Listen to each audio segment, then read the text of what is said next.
Okay, let's get started. Today we're going to be looking at ChatGPT and plugins. We are live. However, I won't be doing this session today. It's a special guest, the amazing Emily Cross, who's our in-house head of marketing, but she's also a huge expert on ChatGPT. And she's been spending weeks playing with the plugins and coming up with one of the best things for you.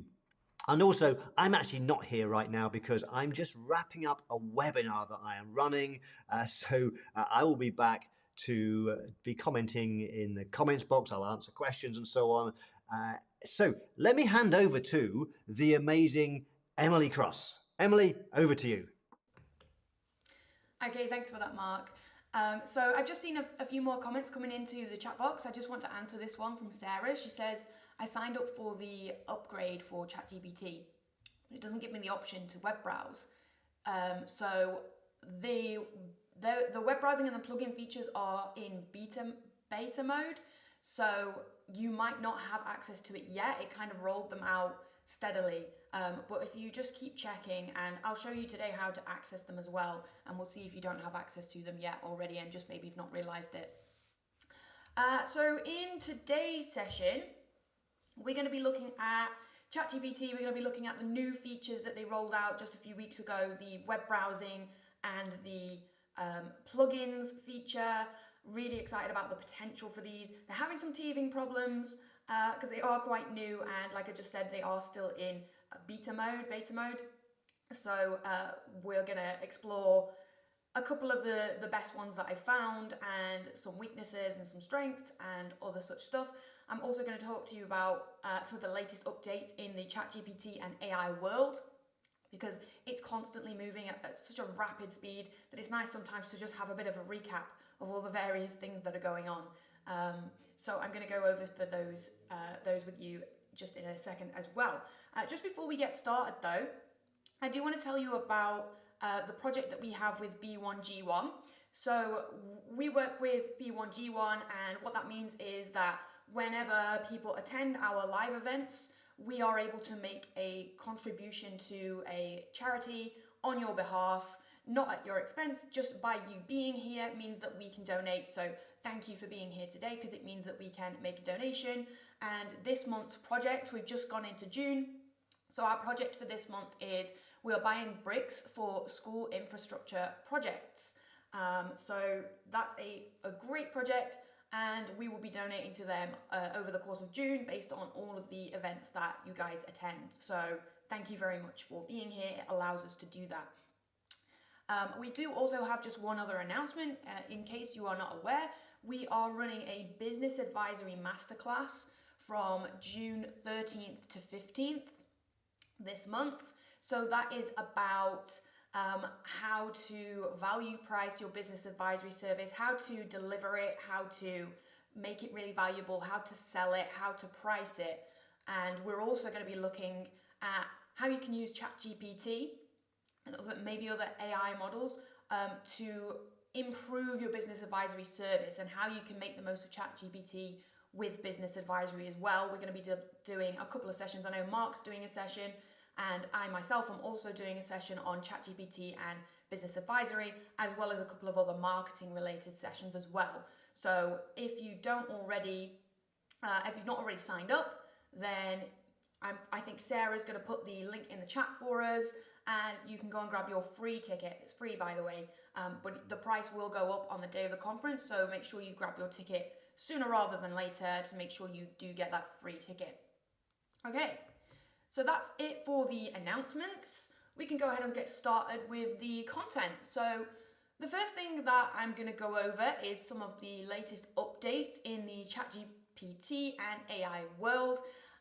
They're constantly doing new things, and what we're starting to see now is, at this point in the sort of AI race, is one kind of company releases something and the other one comes back with something else, and they're kind of constantly one-upping each other and coming out with new things to try and stay on top in this rapidly changing market of the AI landscape. So a lot of the things that we're seeing is from particularly Google and Bing or Microsoft. So these are the two kind of top competitors in the area. And we're also seeing other models come out as well. So obviously ChatGPT is part of, it has been funded by Microsoft. They put $10 billion into ChatGPT and OpenAI. So that's where Microsoft and Bing are. And Google Bard has its own version of the large language model. And there are also other ones coming out. So there's one called Claude by Anthropic, I think it's called. And Alibaba in China are starting to really promote theirs as well. So there are lots of different ones coming out all over the place. What we're starting to see now as well is a lot of different apps using ChatGPT or similar models, plugins and different programs all using ChatGPT or something or one of the similar programs. And we're starting to see a lot of stuff being produced. There is a lot of duplication, so you might see one thing in one program or product. One company is doing it one way and another company is doing it a slightly different way, but it's essentially the same thing. So I think now it's starting to become kind of a game of allegiance of which kind of program you want to go with. I still do believe that ChatGPT has the edge on giving you more fleshed out answers. You know, if you're going to it to get long written answers, I still do think ChatGPT is the best one, and the others have got some catching up to do, but they are catching up at a really fast rate. So it's very interesting to stay on top of this and see what's happening in the landscape. So a couple of actual updates from ChatGPT itself. In the platform now, if you log into ChatGPT, they have added an update where you can now share your conversation links, which I found really useful. Earlier in the week, I filmed a video using one of the conversations and I then passed it on to have a workbook made from it. But rather than take screenshots of all the conversations, I could just send the link to the conversation over to Tasha, who did the workbooks for us. So that was really useful. It meant that I could just share that. And I'll just quickly show you in the platform where that is now. So if you go over to the left hand side where you can see all of your conversations, if you just click into one of the conversations, you've got these three icons. So the one on the left is the pencil that can change the name of the conversation for you, and you've got the delete icon on the right. And now in the middle we have this new feature, and if you click that, it's going to generate a link so that you can share your conversation. So it shows you here, it just displays the conversation and what you're going to share, and then you can come down to this big green button here on the bottom and copy the link. You can then send that over to somebody else.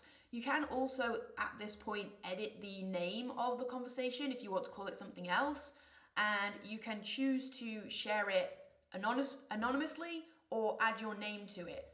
So a couple of options there that you can do. And just as well, if you come down to the settings tab down here in the bottom, click the three dots and then we're going to click settings. In the data control section, we now have this option here for shared links, and we can click manage next to shared links. And that's going to show me all of the links that I've created so far. I can delete them, I can grab a copy of them. So that was loading a bit slow there. So we have all of the links that I've made so far. These are just the conversations that I've sent to people, and I can grab the link from there, or I can delete it, or I can hover over this option here and delete them all if I want to. So that's the latest feature that's added. Quite useful if you want to share your conversations with other people. And by the way, they don't have to have ChatGPT because it opens it in a new browser. So it just shows them the conversation. So that is one update that ChatGPT itself have done. And another update that's kind of interesting, I think anyway, I'm a little bit of a nerd about this, is they have, Sam Altman has done a lot of work on trying to get regulations in place and rules and laws. And one of the things that they're doing to try and keep ChatGPT ethical and to serve the public as much as possible, rather than it being this private thing that OpenAI do and then just release as they want to. They are now doing what they're calling democratic input. So they are hiring teams of people to have conversations with ChatGPT and offer differing opinions. So I checked this out on its website. What it's now doing is it's going to hopefully be able to give you different clusters of opinions on a certain subject. So the example that it gave in here, which is on the ChatGPT website, is should AI be able to align with users' tastes and preferences in terms of, I think it's talking about alcohol and substance use if it's legal in that country. So maybe a bit of a controversial topic.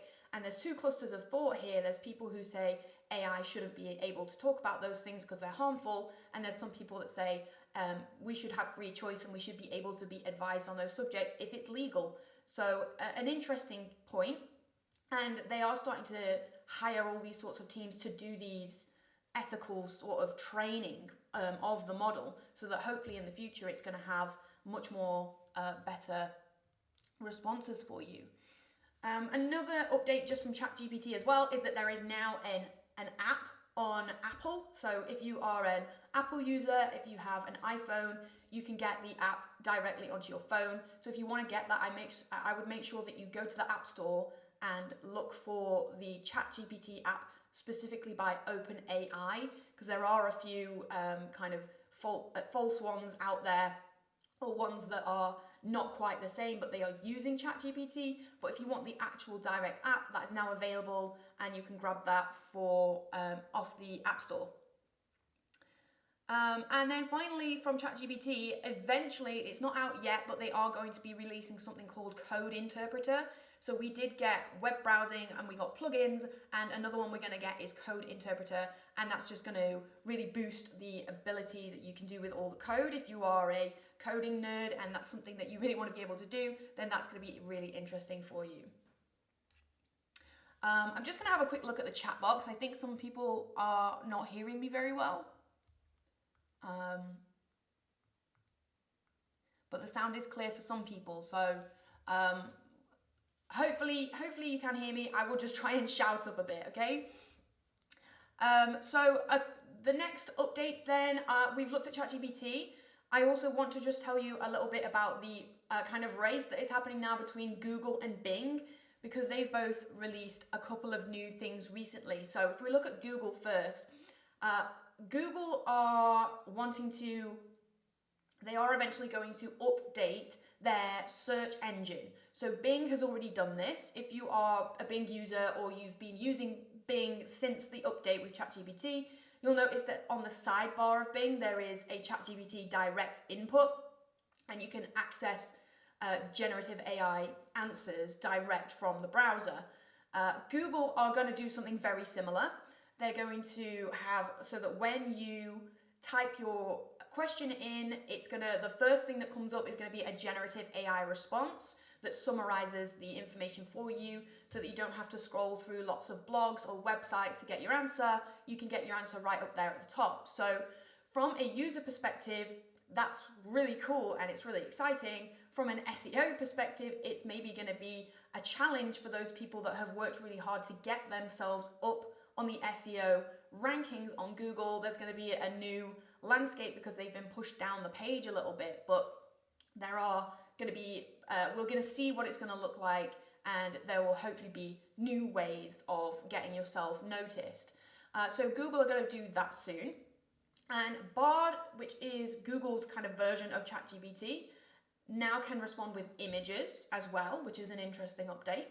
And finally, the thing that I think is relevant to you guys is Google Workspace is going to incorporate generative AI right into the workspace as well. So if you're a Google user and you use Google Docs, Google Slides, Google Sheets, Google Calendar and Gmail, and all of these kinds of tools, and you use all of them together in Google Workspace, it's going to build generative AI directly into those areas, so that if, for example, you're writing something on a Google Doc, You can click a button that brings generative AI into the scene, and you can ask it to do something, and it's going to edit your text for you. It's going to help you write better emails. It's going to help you format your Excel sheets and things like that. It's going to help you do things directly from the programs that you're using in Google.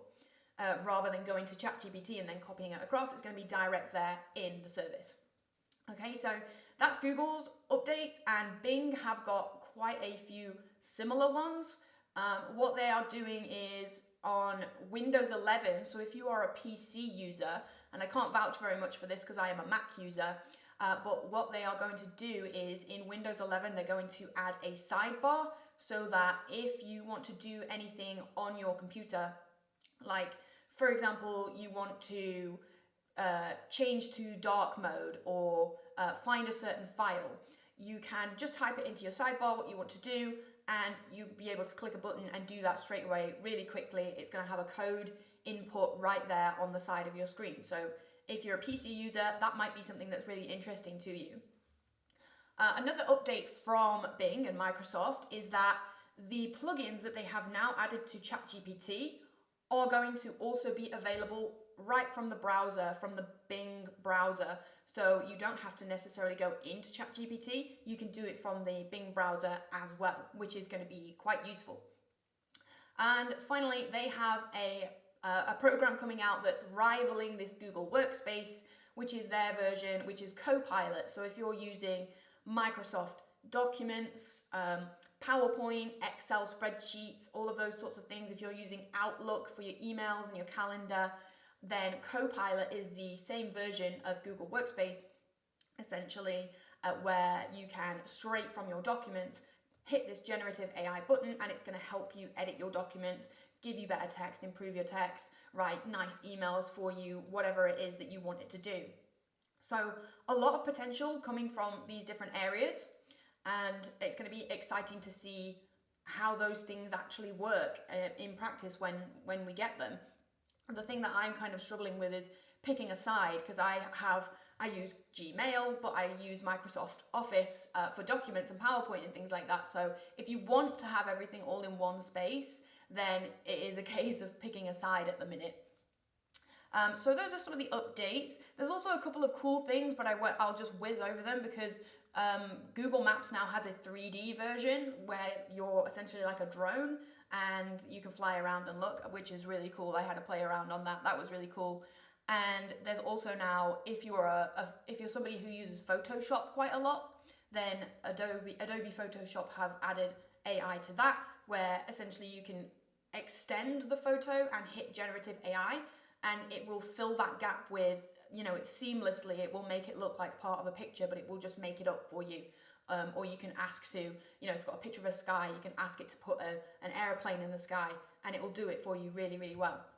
So just some interesting things there as well. So that's it for updates. That's taken quite a while because there's quite a lot of updates.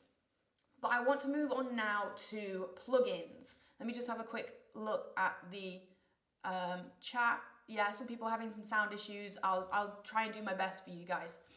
So plugins. First of all, I want to address some of the weaknesses and some of the issues that I've had. So I've been playing with plugins for the past 2 weeks since they came out, since they were released on my ChatGPT platform. As soon as I found them, I started playing with them. And there's been some really good things, and there've been some frustrating things as well. They don't always work, and there are some limitations. So first of all, with the web browsing feature, it's important to know that some websites can block your ChatGPT from looking at it, because ChatGPT is a bot. So some websites can have bot restrictions, and therefore if you want it to go away and do some research and it tries to look at a certain website, it might not be able to look at it because it is being blocked, because it is a robot. Okay, so sometimes that is why the links fail. If you've ever used it, and I'll show you what it looks like now, but if you've ever used it, it might say it's looking at a link and then the click has failed. So that just means that it's not been able to read that page. And then sometimes I've noticed as well that the link can fail if there are things on the page like a redirect. So we have a main sales page for our Value Pricing Academy, which is open only for 2 weeks during the year. So when it's closed, there is an automatic redirect put in place. Now, when I asked ChatGPT to use the web browsing feature to look at the open page, it couldn't find it because there was a redirect in place. So things like that, you need to be a little bit careful of, that it's not going to be able to read those pages. In terms of the plugins, a couple of limitations are that you can only use 3 plugins at any one time in any conversation. And you have to choose them at the start of your conversation. So you have to know what you're going to use, what you need to ask it, and kind of pre-prepare that conversation so that you can pick the right plugins. And then if halfway through the conversation you think, oh, I could have done with this plugin instead, you can't change it. You have to start a new conversation with that plugin attached. Okay, so you can only use 3 and you need to make sure that you choose them right from the start. Another frustrating thing that I've found is that there's very limited guidance on how to actually use these prompts. Now that is, for the most part, it's because a lot of these prompts, ChatGPT should just know automatically, instinctively to use it in order to answer a question. If a plugin is enabled and you've got a link reader, for example, and you give it a chunk of text and you want it to look at a link, it will just automatically know to do that. So you don't have to instruct it on how to use the plugins. There are a couple where you need to put a certain word in there, but essentially there's very little guidance. You just install it and it should know how to do it. Sometimes it doesn't and sometimes it does. I'm also struggling with, sometimes the plugins don't work for me, and I think it's a capacity issue. I think it's still in beta mode and it's being tested. So sometimes it will just say that there is an error and it can't do it. And I get that message quite a lot. We also have the issue that there is a cap on the amount of messages that you can put, which is 25. And so somebody like me who uses it all day, every day, that 25, I reach that pretty quickly, and I then have to wait another 3 hours before I can use it again. So if you are using plugins and you need to make sure you've got the right plugins selected first, so that the conversation that you do, you're going to maximize those 25 messages that you get, so that you don't need to go and restart the conversation and use up extra messages. But something that I did work out as well is that if you use the Bing browser and you use Bing, which uses ChatGPT, to if you go to there and ask it to write your blog or write your paragraph or write you an email, you can do it direct from the browser, and you get, I think, 5 free goes, and you don't have to have your ChatGPT attached. So the downside is that it doesn't save your conversations because it's not within your ChatGPT. But if you just want to write a quick paragraph, write a quick email, you can go to the Bing browser and you get a free 5 extra messages on there, I believe. So that might just be a great way. Somebody asks, K Ultimate asks, are the plugins available for the free version? No, not currently. So you do have to pay. It's $20 plus tax, I think, or £20 plus tax a month, which is a pretty good price for what you get from it. And that gives you access to the GPT-4 model, which is the newer and improved model. It gives you priority access, supposedly, although I am finding that it's over capacity quite a lot of the time as well. But it does give you priority access to over the free users, and also it gives you access to new features that are released. You get those before anyone else. So we have the web browsing and the new beta plugins feature, and also the conversation links feature as well. That is all on the paid version. So we've talked a bit about the updates, we've talked a bit about the weaknesses. Now I want to actually show you some of the plugins and the web browsing in action.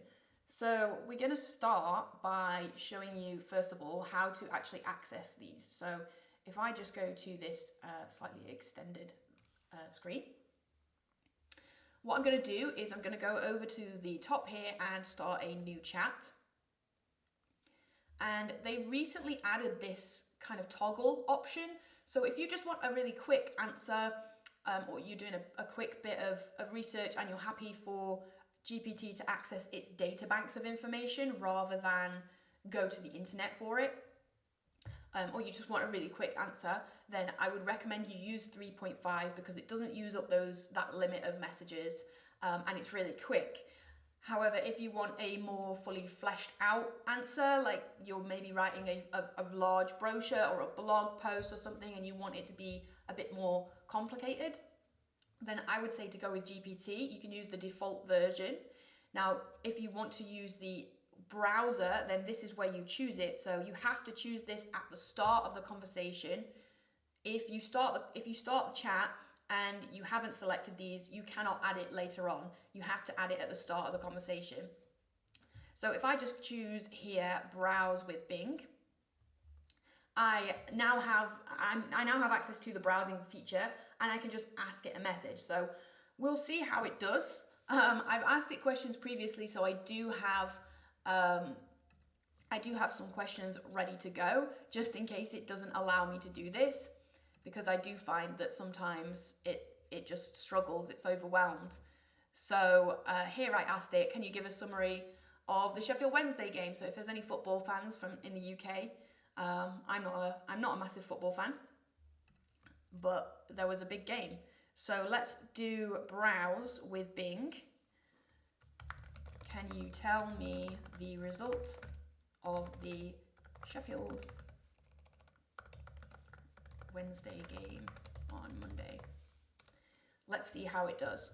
So sometimes I find that it doesn't click on the right link or it struggles. It seems to be doing it. This is what you'll see, by the way. So you can see this little green option. It's telling you what it's doing. And if I just click that little drop down button, it's going to tell me exactly what it's doing as it's doing it. So it's searched for the term Sheffield Wednesday game result May 29th, 2023. So it's reading the content, it's looked on the website, and it's finished, and it's now summarizing that answer for me. It's telling me that the game ended with a defeat of Barnsley 1-0. So that's quite a brief answer. Something new that they have added recently as well is this citation feature. So if I just hover over that little one, that is the link to where it's gone and got that research from. So if I wanted to go and verify that and check the website myself, I can click on that little link and it will take me to the website and I can look directly and make sure that that's right.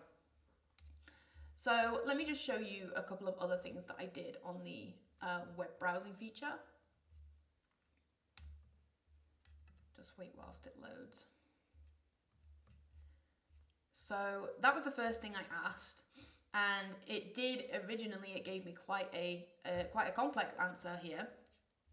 And in here as well, if I just click on that drop down, you can see the link here as well. So it didn't give it me on that one I've just done, but it does normally give you the link here as well so that you can see which sites it's visited to get the answer that it's given you. So I then asked it, can you give me a summary of this web page and give me the top 3 reasons I should join the Value Pricing Academy. So this is the web page for our Value Pricing Academy, and I asked it to summarize it and then give me a few great reasons. So it did a pretty good job, I would say. It gave me some information. It said the program is led by Mark Wickersham, Amazon #1 bestseller. It's aimed at accountants and bookkeepers and it focuses on value pricing. So at the time of browsing, it was at maximum capacity, which, as I mentioned earlier, we do close that page whilst we are focusing on giving value to the members. We close that page and then we open it for a few weeks in the year. So when it looked at it, it was at maximum capacity, but it did tell me about the other option to join the Profitable Growth Academy, which, if you're interested, that is where we are adding a lot of our ChatGPT training. So it's just our lower level membership. It's got ChatGPT training in there, and we're constantly adding new videos and workbooks and resources and stuff. So if that's something you're interested in, I think Sarah might put the link in for us. But back to the response here. So I asked it for the top 3 reasons to join, and it mentioned that you get value pricing training, you get over 7 hours of training, which is great. It gave me an interesting second answer here, which was myth busting, which if you look on the website, there is a little section on there about how we break those myths. It maybe wouldn't be one of the reasons I pick as the top 3, but it's interesting nonetheless. And then it gave me kind of 2-in-1 here, where we've got community and resources. So the community is great. You can join the Facebook group. You get access to all the other accountants and learn a lot from each other. And the resources is great. It's got lots of pre-made workbooks and different sort of brochures and things that you can use. So that's what I would have kind of said are the top 3. And it has given me those in some way. So that's a pretty useful answer, I would say, from the web browsing feature here. I then also asked it to just give a summary of another one of our pages. We're doing I mentioned right at the start, we're doing the Business Advisory Masterclass. So I asked it to look at that page and give me a rundown. Now, when I did it this time, it actually really struggled. So it's not very consistent in the way it searches. So it did a really great job on the Wednesday game. It did a really great job on the value pricing sales page. I now gave it another page to look at, and it went and looked at that page specifically, and then it started looking at every single other page on our website. You can see how many pages it clicked on here, and it was really struggling. So sometimes it said the reading the content was failed, so it didn't manage to read that page, and then it finished its browsing, and it gave me a summary, and it summarized based on what it assumed to be the right answer. It didn't actually read the page and give me the information from the page. So it kind of, based on the other pages it looked at on my website, on the Wickersham website, it kind of made a guess of what the Business Advisory Masterclass might include. And it's fairly accurate. It's a pretty good guess. It says you'll learn about value pricing, you'll learn how to structure and price your business advisory services, and you'll learn how to deliver advisory services, which is, yes, you will learn all of those things. Now, it did add something here at the end about you'll get access to tools and templates to assist you. Now, if you do join us on the Advisory Masterclass, we will be giving you bonus resources and stuff whilst you are there live. So if you do want to join, it's a great reason to join. However, this is not something that's mentioned anywhere on the webpage. So it clearly hasn't used that webpage to give this answer. It's just kind of made it up based on the other pages it's looked at, where we do talk about giving resources in our academy training and things like that. So it's taken the information from various different places and made up an answer. So you do have to be really, really careful when you use this feature. And the best thing to do is, with this citation thing, is to click on the link and go and check and have a look for yourself, because it might just be that you find better information by physically looking at it rather than doing it this way. So that's the web browsing feature, and that's how it works. It's a little bit hit and miss. Sometimes you get a great response, sometimes not. I would say as well that whilst this is a great feature to have directly in ChatGPT, you can also go to Bing directly and search that way, and it's still going to give you a generative AI answer.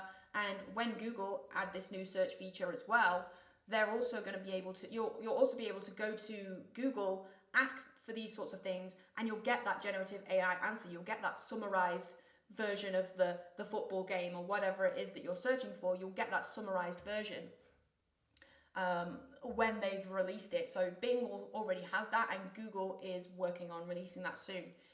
But if you wanted to be able to ask it to do multiple things at once, so for example, you're working in ChatGPT, you turn the web browsing feature on, and you say, can you do me some research on this industry, on the prices of this industry? For example, you're doing some research for a business advisory client, and you ask it to go and do the research on the web, and then can you turn that into a blog article or a report or something that I can feed back to the client?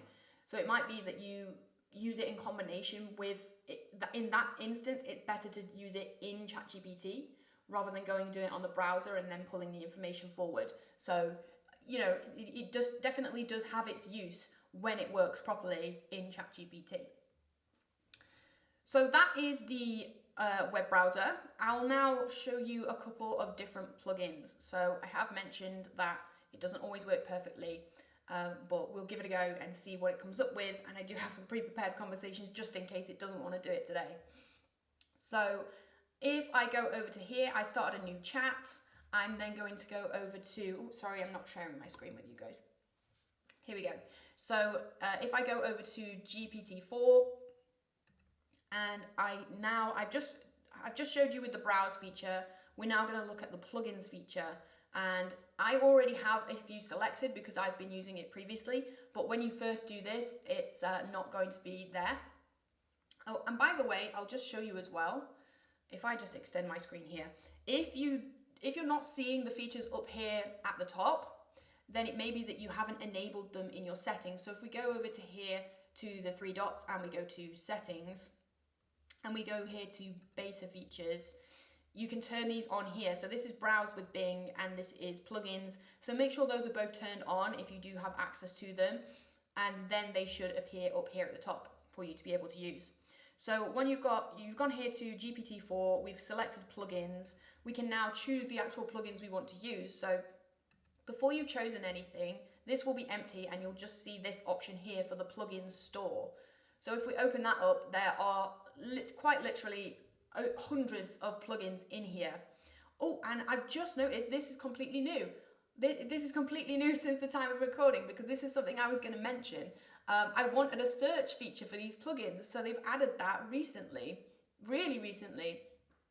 So there's hundreds of features on here, and they've got the popular ones, they've got new ones, they've got all. So if we look at all, you can see how many plugins there are on here. There are hundreds. So it would take you a very long time to go through all of these. And I am interested now to go through, I'm noticing a lot more than when I did my research just this morning. So this new feature that they've added clearly is to search for plugins.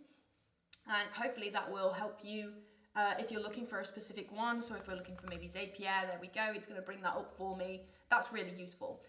But there's loads in here. So if you wanted to go through, trawl through them and have a look and see which ones would be useful for you, then you can do. I'm going to take a few that I've already looked at and show you what you might like to use, what things might be interesting to you. So the first one that I did look at, let me just switch you over to this larger screen. So the first one that I did look at was called Scraper.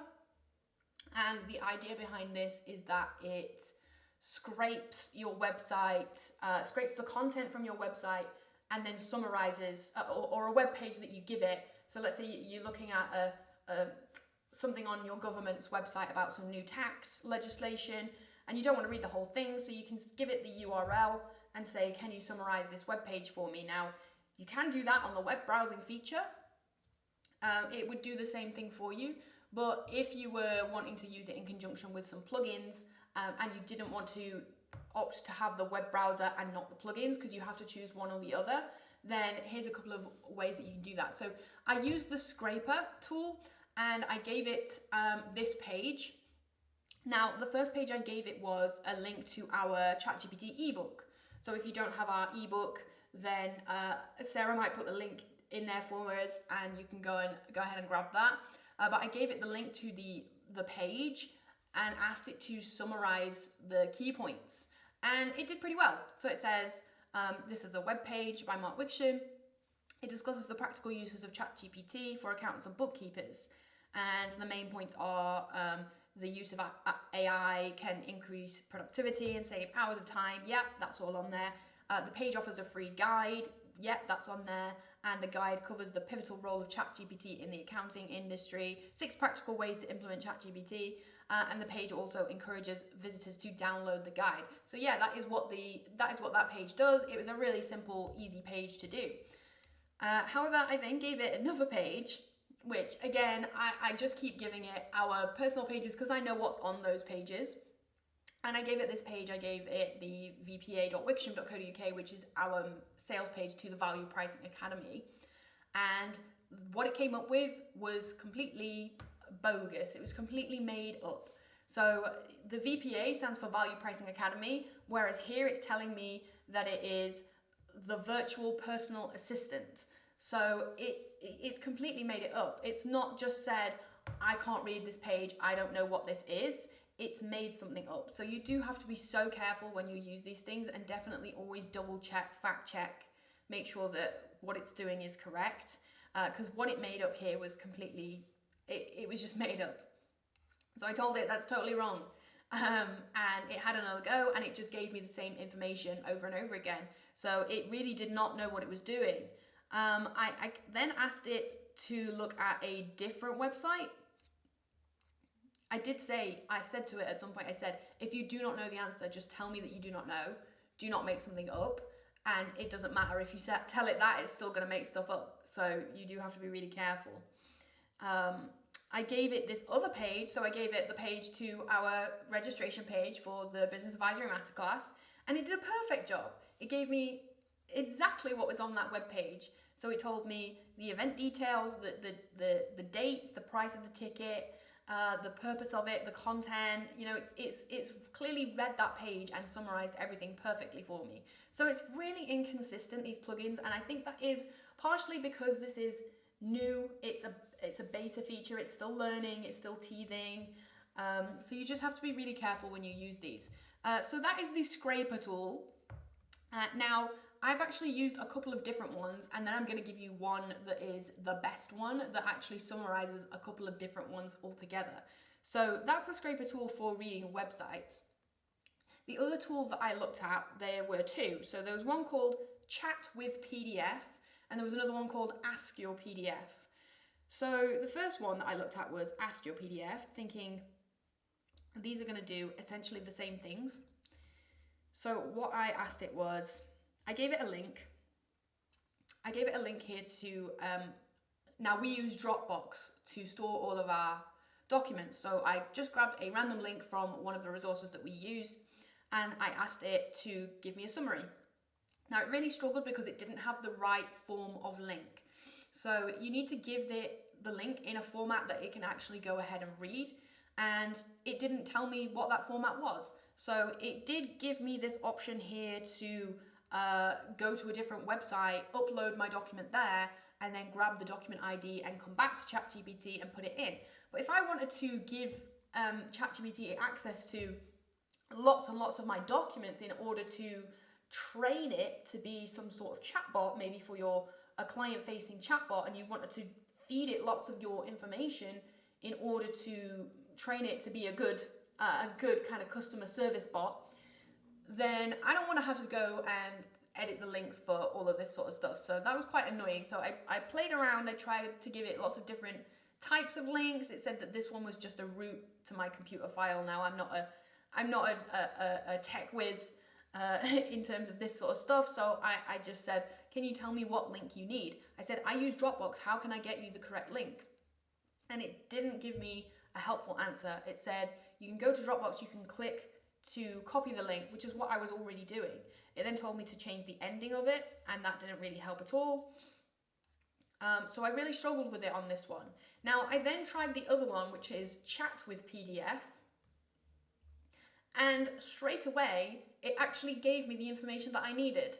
So I pasted the link in there and I said, please, can you summarize this content? And it said, I'm really sorry, I can't read that, but here's how you can change the link. So it recognized that I was using Dropbox, and it gave me a different bit here. There's a dl.dropboxusercontent.com. It said, if you replace the dropbox.com with this, then I can read it. So it gave me the new link and it said, please try it again with this link. So I did, and then it went ahead and it read it and it summarized it, and it did a great job of doing so. So I just gave it this PDF from our Marketing Monday session, compelling headlines that grab attention, and it summarized it and it gave me a lot of great stuff. So I then wanted to ask a little bit more information about stuff that was in that document. So I said, this document was about example headlines, compelling headlines. So I said, can you give me 3 examples from the document? And it did. It pulled out the actual example and then the reasoning behind that example as well. So grow your business with the 9 drivers of profit. This headline uses the formula benefit plus curiosity, where the benefit is growing your business and the curiosity is created by the mention of the 9 drivers of profit. So it's given me a nice little summary there of the 3 examples that I asked for. I just asked it a couple of other questions. Who is the author of this document? And they found out that it was Mark Wickersham. I then asked it, what do you know about Mark Wickersham? So here is an example of, it doesn't always use the plugin. Sometimes it does resort back to its own knowledge base, its own data that it has stored up until September 2021. So you can still ask it other questions and it doesn't have to use the plugin all of the time. You can use a combination of its default mode and using the plugins as well. So it gave me some information on Mark Wickham that it already had in its data banks. And it did say that please be aware that this is accurate as of my knowledge cutoff in September 2021. I then asked it, can it find me all of the headings in the document? Because I thought sometimes if you're skimming through a document, then just seeing the headings gives you a good idea. And it did that really well. It found a bunch of the headlines, a bunch of the headings even. It did actually also pull through some of the subheads as well, which is not the end of the world, but sometimes that might not be necessarily what you're asking for, and you might need to just clarify a little bit better in your prompt. Can you find me the headings but not the subheadings? But it did a pretty good job here of finding all of that information, and that one was called Chat with PDF. Now, I've actually found one that kind of does more than that. First, I will just show you one other one that I have used, which is called Video Insights. Now, there is another one which I think is called Chat with Video, and that one only looks at YouTube videos.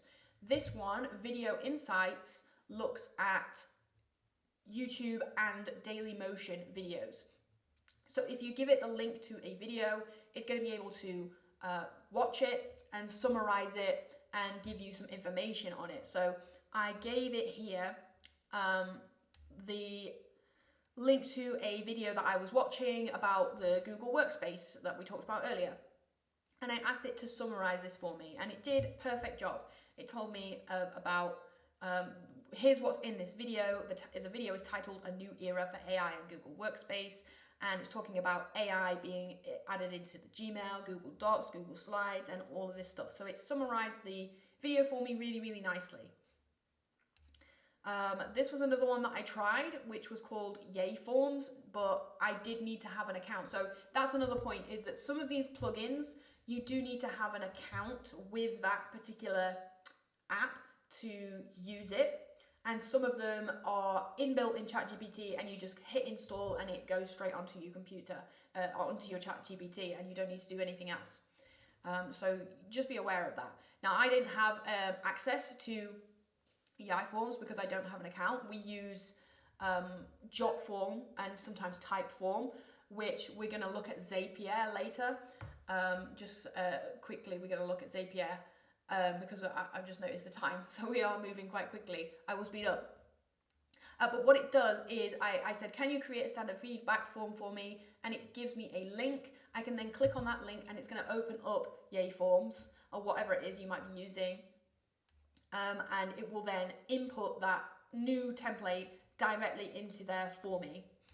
Another one that I asked it to do. So this is the better plugin that I have found. Okay, so the couple of things that I've asked so far is I've wanted it to scrape my website to give me information. I've wanted it to read PDFs. I've wanted it to read videos. Now this one, which is called Link Reader, does all of the above. It does it all with one plugin. And considering you can only add 3 plugins to your conversation, having one that does multiple different things is much better.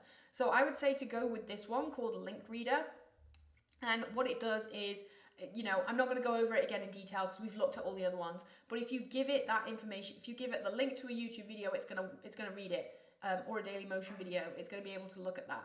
If you give it the link to your documents, it can read it really well. So I gave it this one here. I gave it the link to our, this is our business advisory ebook, and it summarized it perfectly. So it gave me the 5 steps, which is what, the guide is, the 5 ingredients to a successful business advisory service, and it gave me those 5 steps. So it did that perfectly. It then perfectly summarized the website that I gave it. It did that nice and with no problems whatsoever.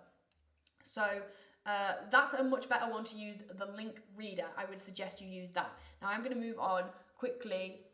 Another one that I want to mention is called Wolfram Alpha.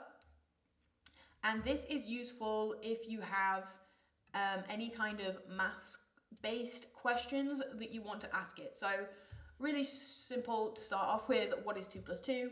And it's given me the most extensive answer ever. It's given me the result of 2 plus 2 is 4.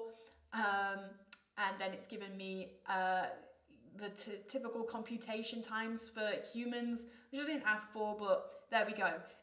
Now, knowing that ChatGPT is a large language model and it's not very good it's not been very good with maths. It's really great at all sorts of written stuff, but sometimes when you put numbers in there, it can get a little bit confused. It can misread it. It's not great with numbers. So having this plugin means that you can combine it and do mathematical based things and mathematical based questions. So I asked it just a simple conversion, what is 70 kilograms in stones and pounds, and it gave me that. It also gave me a couple of other answers which I wasn't asking for, but it likes to be very thorough. It can also grab you images. Now, it did work when I did it, and now, as you can see, it's this kind of broken link, but it does bring you images as well, so you can ask for an image of a puppy, and it will bring that to you as well, which you can then use. You can try these out for yourself, by the way, if you do have the paid version, and make sure that they work, because I am finding that sometimes I come to use it and the plugins don't work, and sometimes I use it and they're brilliant. So it is really a bit hit and miss at the minute, and I think that's just because it's new.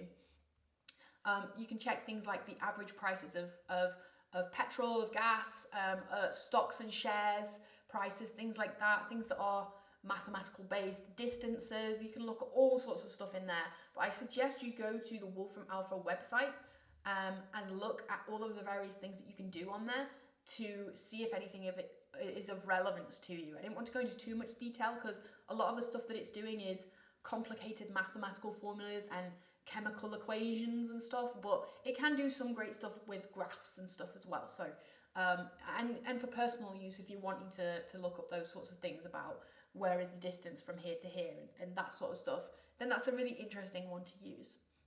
So that's Wolfram Alpha. Now the main one that I actually wanted to talk to you about is Zapier, and this is the most powerful one because Zapier speaks to all sorts of other apps. So if you use Zapier, that connects to over 1,000 apps, if not more. And if you can get it, if you add it as your plugin in ChatGPT, then you can now connect ChatGPT to all of those other 1,000 apps. So here's an example of what I asked it to do. I wanted it to watch a video and then use the content of that video to write 5 tweets. So this is an example. You can use it for social media, putting your social media content out there. It made me these 5 tweets. It did it perfect, put the link in there, and then it said, now let's schedule these tweets to go out 1 per day using Zapier. So it then gives me a link. Now, I can't show you this at the minute because what I think is happening is I think there's either some sort of timeout or cutoff for these links to work, or there's something not working correctly, because if I now click on this link, it's going to say 404 error. But when I did it, it did work perfectly, I promise you. It did work perfectly the first time I did it. And what it does is when I click that link, it opens up a window in Zapier. So it opens up a brand new tab and it shows you it setting up that Zap, and it shows you the process and it gets you to add any other details that you need to add. So what it did was I wanted it to schedule those 5 tweets, 1 each day, and it kind of did it, but I had to input the data myself. So I had to combine it with a Google Sheet. I had to put the tweets into a Google Sheet and then ask it to read that sheet and then schedule from that sheet. Okay, but the way it did it was great. You have to connect your Zapier account, and just so you know, when you do that, you might be asked to add 2-factor authentication, which all that means is ChatGPT is going to give you a QR code. You can go and add a 2-factor authenticator app on your phone and scan it, and that just means every time you log in, it's going to send you a code to that app so that you can log in. So that is going to happen if you add Zapier. But if you add your account and then make sure that in Zapier all your other accounts are added, so your Twitter, your Google Sheets, you can use it for email, so we have MailChimp in there, we have Meet Edgar, which is our scheduling tool. All sorts of things in there. It's really, really interesting. So I also asked if it could help me. So that was to do with tweets. I also asked if it could do emails for me. And I said, can you send an email out to my list in MailChimp using Zapier? And it did. So well, it didn't send it out because I had to ask. That is as well. It doesn't just do it automatically. It sets up the Zap and you have to go in and then switch it on. So it's not just going to immediately do it. It does give you a chance to verify it and check it beforehand. But it set up the campaign. It sent it to the right audience. It set up to the right audience that I wanted. And then it said it can also then help me craft the content for that as well. So a lot of great things that it can do with Zapier. So we're going to kind of rush through that one. Let me just have a quick look at the chat box to just check there isn't any more questions.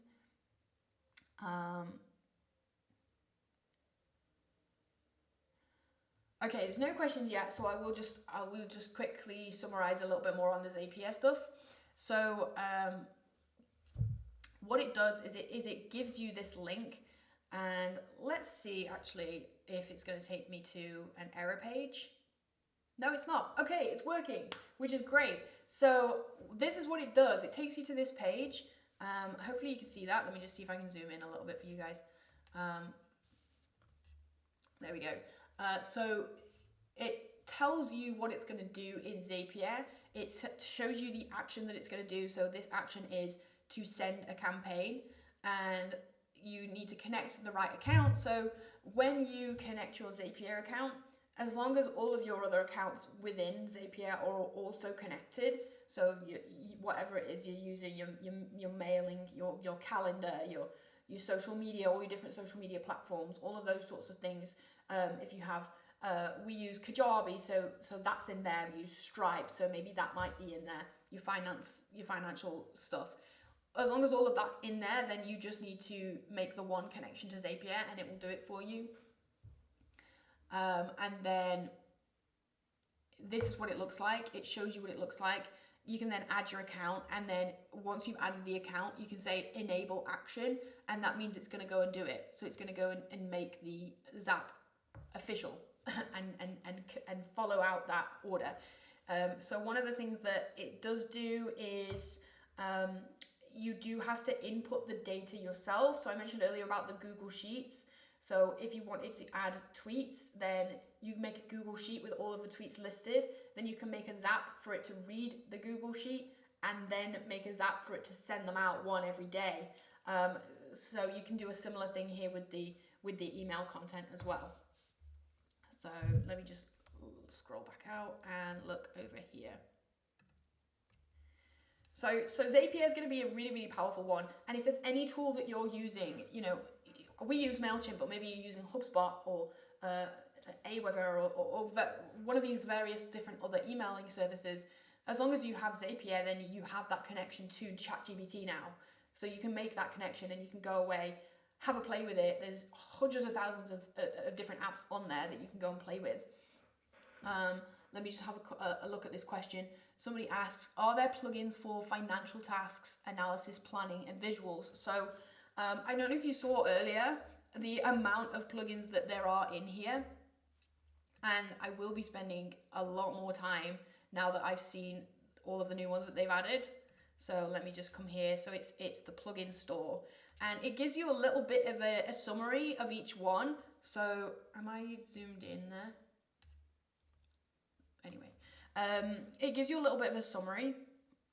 So you can kind of flick through them, and now that they've added this search feature, maybe if I just type in financial, it might give me, that's something that I wanted, this search feature. If I type in financial, it's going to bring me up ones that are finance based. If I type in, I know there's a couple about housing, so it's going to bring me up one about the housing market. I know there's some about travel, so a couple there about planning your trip, all sorts of stuff. So this search feature is really, really helpful. But you can go away and check them all out. There's so many in there that it's worthwhile just finding the ones that are relevant to you and then going and testing them. So I think that's it for all of the questions. Hopefully that's been really useful for you today. We are on the hour, so I'm going to wrap it up there. Just a reminder that we do have the Business Advisory Masterclass on June 13th to 15th. So if you want to sign up, the tickets are free right now, but they are going to go up in price when we do begin on the 13th. So make sure you grab your free ticket straight away. We're going to be talking a lot about ChatGPT and how you can use it for business advisory as well. So really, really useful if you want to join. It's completely free. I hope this has all been valuable for you guys. I hope I've done an all right job on, this was my first live stream by myself, but I do know Mark's here, so hopefully I've done all right, and I will let you guys all go and get on with your evening. If you do have any questions about ChatGPT, feel free to join our Facebook group, ChatGPT and AI for accountants and bookkeepers. We're always in there, we're always answering questions, sharing our prompts, sharing our ways of using it. We do also have training in the Profitable Growth Academy on ChatGPT. We've got workbooks and videos. You know, I filmed like 5 videos, about 3 hours worth of content the other day, just myself, and there's all the stuff that Mark's done as well. So there's loads of stuff in there if you do want to access that. It's the Profitable Growth Academy. But I'll leave it there for you guys. Hopefully you've all had found value in this, and we will be doing, I'm sure, a lot more live streams on ChatGPT in the future to keep you updated on all the latest stuff. Thanks everybody, and have a great weekend.